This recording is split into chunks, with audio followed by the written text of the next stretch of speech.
High, শুভ পঞ্চমীর অনেক অনেক শুভেচ্ছা। কালকে ষষ্ঠী আর আমার স্কিন ভীষণ খারাপ হয়ে গেছে, ভীষণ ডাল এবং ড্রাই, তাই এটাকে প্যাম্পার করতে বসেছি।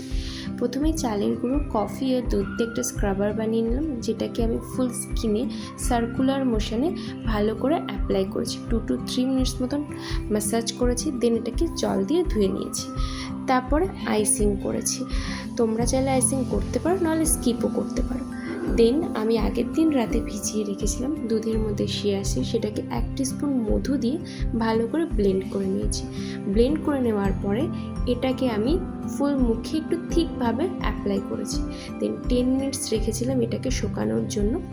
শুকিয়ে যাওয়ার পরে আমি হালকা হাতে সার্কুলার মোশনে ম্যাসাজ করে ঠান্ডা জল দিয়ে ধুয়ে দিয়েছি। একবার ইউজে এটা ভীষণ ভালো একটা রেজাল্ট পেয়েছি। তোমরা চাইলেও বাড়িতে ইউজ করতে পারো।